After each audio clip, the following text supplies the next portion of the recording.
மலைகள், பர்வதங்கள் என்னை சுத்தி என்ன இருக்குது? நிறைய பர்வதங்கள் இருக்குது. அப்ப நான் யாரு? தேவனுடைய ஆலயம். எனக்குள்ள யார் வாசம் செய்யறது? தேவன் வாசம் செய்யறாரு. என்னை சுத்தி என்ன இருக்குது? நிறைய பர்வதங்கள் இருக்குது. நிறைய என்ன இருக்குது? நிறைய பர்வதங்கள் இருக்கிறது. ஆனால் இந்த பர்வதங்கள் நிறைய இருந்தாலும் வேதம் சொல்லுது, மலைகள் விலகினாலும் பர்வதங்கள் என் கிருபை உன்னை விட்டு விலகாமலும். அல்லேலூயா. இப்ப ஆலயத்துக்கு வந்தா என்னென்ன நடக்கும்? தேவனுடைய ஆலயத்தில் என்னென்ன நடந்தது? தேவனுடைய ஆலயத்தில் என்னென்ன நடந்தது? எருசலேம் ஆலயத்தில் என்னென்ன நடந்தது? அங்க நிறைய செய்திகள் கற்றிருப்பீங்க. வியாதி, தரித்திரன் ஆசீர்வதிக்கப்பட்டான், சமாதானம் இல்லாதவன், பாவம் செய்தவன் பாவ மன்னிப்பு. அப்ப தேவனுடைய ஆலயத்துக்கு வரும்பொழுது ஒரு பழைய மனுஷன் புது மனுஷனா மாறுகிறான். அப்ப தேவனுடைய ஆலயத்தில் இவ்வளோ காரியங்கள் இருக்கு. நம்ம அந்த காரியத்தை குறித்து வேதத்தின்படியா வேக்கான விளக்கம் கொடுத்திருக்காங்க. நம்ம அதை தான் பார்க்க போகிறோம்.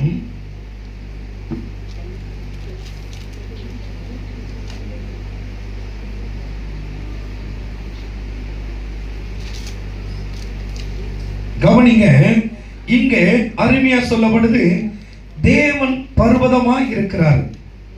தேவன் பர்வதங்கள் என்று சொல்லப்படுது. அந்த தேவனுடைய சுபாவத்தை குறித்து சொல்லப்பட்டிருக்கு, அன்பு. என்னங்க? இப்ப ஆலயத்தை சுத்தி என்ன இருக்குது? நல்லா கவனிங்க, ஆலயத்தை சுத்தி என்ன இருக்குது?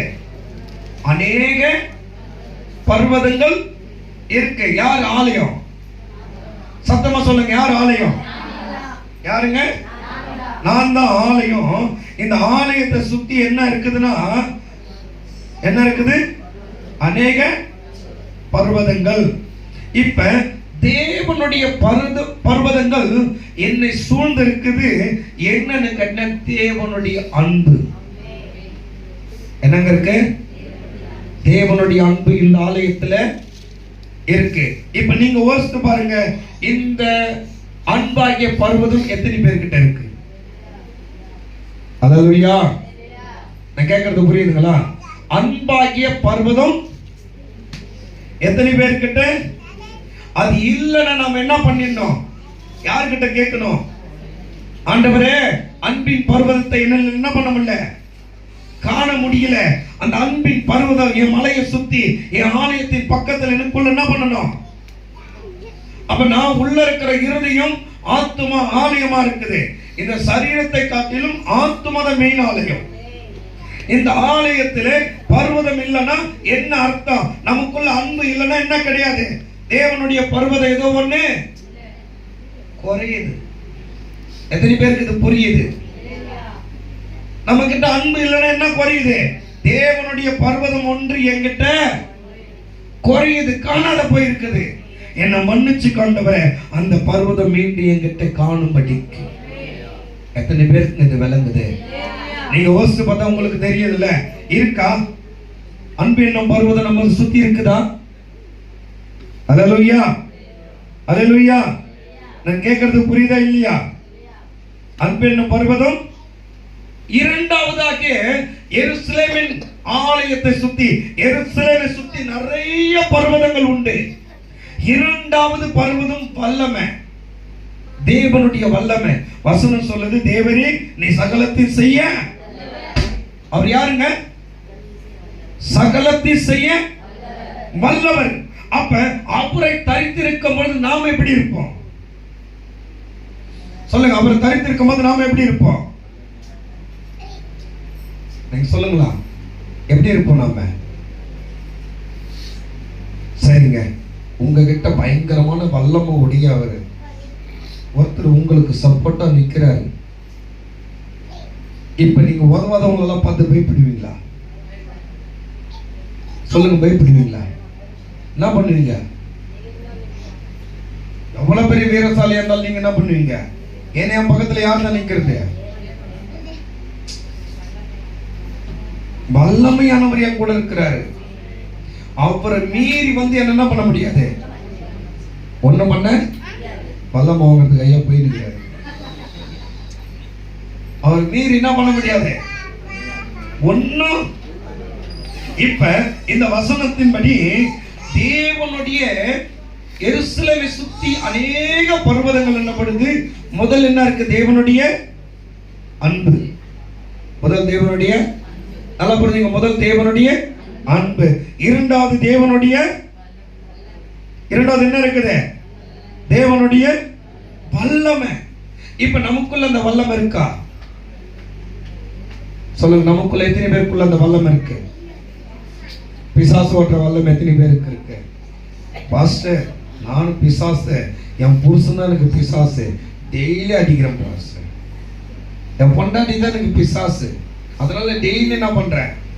என் பிள்ளைங்க தான் எனக்கு பிசாசு, பிள்ளைங்க சொல்லுது என் பெத்தவங்க தான் எனக்கு பிசாசு, அதனால டெய்லி பிசாசை போட்டு என்ன பண்றேன்? இந்த மாதிரி அடிக்கிற வல்லமையோடு இருக்கிறவங்க எத்தனை பேரு? நாமெல்லாம் அந்த அளவுக்கு இல்லைன்னு நினைக்கிறேன். அதுவே அதெல்லாம் பத்தின புளியா தோப்புல உப்பாலத்துல அந்த மாதிரி வல்லமையால யாரும் என்ன பண்ணல. நீங்க என்னங்கிறீங்க?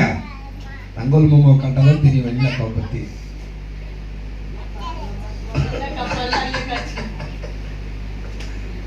அல்லேலூயா. அப்ப நிச்சயமாய் இந்த ஆலயத்தை சுற்றி கர்த்தருடைய அன்பு நமக்குள் செயல்படும் பொழுது அதே வல்லமையும் செயல்படும். எத்தனை பேருக்கு புரியுது? எப்ப இந்த அன்பு நமக்குள்ள வருதோ, ஒரு கஷ்டப்படுற மனுஷனை பார்த்து இந்த அன்பு, ஐயோ அவங்க கஷ்டப்படுறாங்களே, நான் எதையாவது செய்யணுமே அப்படின்னு அவர்களுக்காக நீ பரிந்து ஜெபிக்கும் பொழுது உன்னுடைய வல்லமுள்ள ஜெபம் அவர்களை மாற்றும். புரியுதா? அப்ப தேவனுடைய அன்பாகிய பர்வதம் எனக்குள்ள இருக்கும் பொழுது தேவனுடைய பர்வதமாகிய வல்லமை எனக்குள்ள வந்துடும். புரியுதா? வல்லமை எனக்குள்ள வந்துடும்.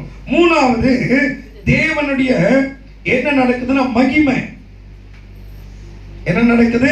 தேவனுடைய பர்வதமா இருந்து அன்பு, வல்லமை, மகிமை வருது. எது வருது? மகிமை வருது.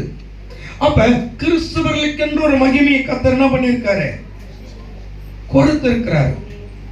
நான் ஒரு 20 வருஷத்துக்கு முன்பு போலீஸ் ஸ்டேஷனுக்கு போனா போலீஸ்காரன் எழுந்து நிற்பான். நான் போனா இல்ல, பாஸ்டருங்க போனா.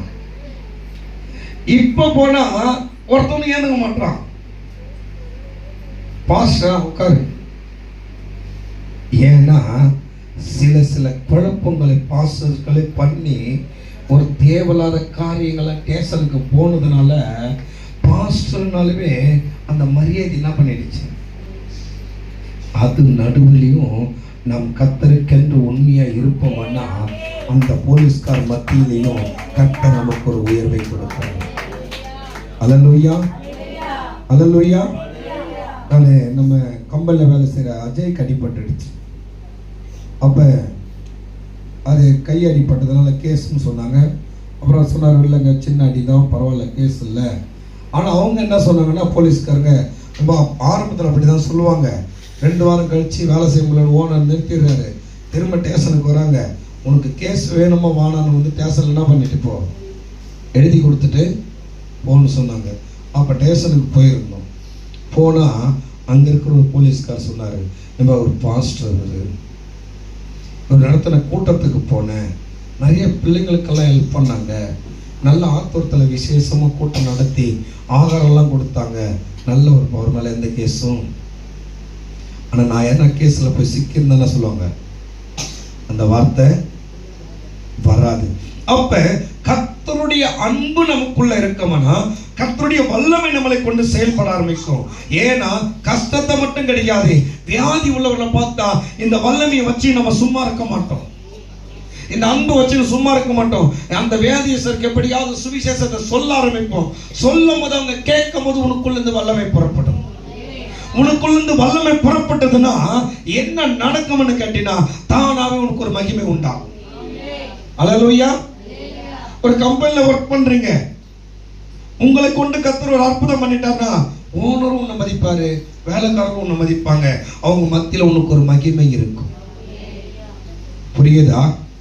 அப்ப இந்த ஆலயத்தை சுத்தி என்ன இருக்கணும்? தேவனுடைய அன்பு. இப்ப யார் பர்வதமா இருக்கிறதுன்னு பாத்தீங்கன்னா தேவனுக்கு ஒப்பிட்டு இருக்காங்க. என்னன்னு? பர்வதம் என்று. அடுத்தது இயேசுவை பார்த்து பர்வதம்னு சொல்லலாம். யாரை பார்த்து? ஏன்னா பிதா, குமார், பரிசுத்த என்ற 3 பேரும் ஒன்றா இருக்காங்க. ஆனா 3 பேருடைய செயல்கள் வேற வேறையா இருக்கு. 3 பேரும் ஒன்றா இருக்காங்க, ஒரே நபர் தான். ஆனா பிதா என்றால் பரலோகத்தில் இருக்காரு, இயேசு என்றால் பூமிக்கு வந்தவர், பரிசுத்த ஆவியானவர் என்றால் உள்ளத்தில் இருக்கிறவர். வித்தியாசம் இருக்கு. இப்ப இந்த 3 பேரையுமே பர்வதமா தான் நம்ம பார்க்கணும். ஏன்னா ஒத்தாசவர் பர்வதத்துக்கு நேர என் கண்களை. அல்லேலூயா. எத்தனை பேருக்கு இது புரியுது? ஒத்தாசவர் பர்வதத்துக்கு நேரா என் கண்களை ஏறெடுத்தேன். இப்ப அடுத்தது யாரை குறித்து சொல்லப்படுது? இயேசுவை குறித்து பர்வதம்னு சொல்லும் பொழுது இப்ப இயேசுக்குள்ள இருந்து என்னென்ன பார்க்கணும்? முதல் என்ன இருந்தது? பிதாவுக்குள்ள பிதாவுடைய சுபாவம் பர்வதம் என்ன? அன்பு. எருசலேமை சுத்தி என்ன இருக்குது? அன்பு இருக்கு, வல்லமை இருக்கு, எருசலேமை சுத்தி மகிமை இருக்கு. இப்ப இயேசு பர்வதமா இருக்கிறாரு. இயேசு என்ன செய்யறாரு பாத்தீங்கன்னா, என்னன்னா முதல் கிருபை என்ன இருக்குங்க? இந்த எருசலேம் ஆலயம் நிக்குதுன்னா இன்னைக்கு நான் உண்மையா சொல்லுவேன், எருசலேம் ஆலயத்தை இன்னைக்கும் ஒருவனாலையும் ஒன்றும் பண்ண முடியாம அந்த இடத்தை நிக்குதுன்னா 128 நாடு. எத்தனை நாடு? 128 நாடு 2020ல எருசலேமுக்கு விரோதமாக வந்து எருசலேமை 2ஆ பிரியன்னு சட்டம் கொண்டு வந்தோம். எருசலேமை பிரிக்க முடியாதபடி ஒரே ஒரு நபர் ட்ரம்பை கொண்டு தடுத்தார். ஏன்னா எருசலேம் என்பது தேவனுடைய ஆலயம். இந்த ஆலயத்தை கர்த்தர் காக்கிறதை போலதான் உன்னையும் என்னையும் காக்கிறன்னு சொல்லியிருக்காரு. இந்த தேவன் நம்மளை காக்கும் பொழுது, அவருடைய கிருபை நமக்குள்ள இருக்கும் பொழுது, இந்த கிருபையை ஒருவராலும் ஒண்ணும் பண்ண முடியாது. அப்ப இயேசுவே என்னது? முதல் கிருபை. இந்த கிருபை நமக்கு இருக்கிறதுனாலதான் வசனம் சொல்லுது, நான் நிற்பது நிர்மலமாகாது இருப்பது. இந்த வார்த்தை எத்தனை பேருக்கு புரியுது? நான் நிற்பது நிர்மலமாகாம இருப்பதும் கிருபைன்னு சொல்றோம். அப்படின்னா என்ன அர்த்தம் தெரியுங்களா?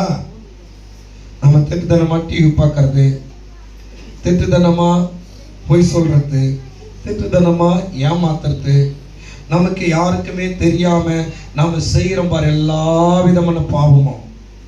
இங்க இருக்கிற யாரை கேட்டாலும் அப்படி எதுவுமே என்கிட்ட கிடையாது, நான் இயேசுவை போலவே இருக்கிறேன்னு ஒருத்தங்களா சொல்ல முடியுமா? ஒருத்தங்களா சொல்ல முடியுமா? என்ன ஒருத்தங்களால நிர்மலமாக்கவே முடியாது சொல்ல முடியுமா? நிச்சயமா என்னால சொல்ல முடியாது. என்னால சொல்ல முடியாது. ஆனா நான் நிர்மலமாகாம நிக்கிறேன்னா அது கிருபை. எத்தனை பேருக்கு புரியுது? நான் விழாதபடிக்கு நிலை நிக்கிறேன்னா அது கிருபை. என்னை ஒருவரும் மேற்கொள்ள முடியாதபடி நான் நிலை நிக்கிறேன்னா அது கிருபை. அப்ப இயேசு என்றால் கிருபை. அப்ப எருசலேமை சுத்தி என்ன இருக்குது? சொல்லுங்க, எருசலேமை சுத்தி என்ன இருக்குது? யார் தான் எருசலேமே? சத்தம் கேட்கல, இத மறக்க கூடாது. யார் எருசலேமே? ஐயா சொல்லுங்க, யார் எருசலேமே? நான் தான் எருசலேமே. என்னை சுத்தி என்ன இருக்குது? கிருபை இருக்குது. இந்த கிருபையினாலதான் எருசலேம் ஆலயம் இன்னைக்கு நிலைக்குது. அதனாலதான் இந்த ஆலயத்தை வேற யாரும் பங்கு போட்டுக்க முடியல. இதனாலதான் இந்த ஆலயத்துக்குள் பிசாசுக்கு இடம் இல்லை. இதனாலதான் இந்த ஆலயத்தை பாதி திருட முடியல. பாதி பேரு எருசலேம் ஆலயத்தை விலைக்கு வித்துறாங்க. என்ன விலை?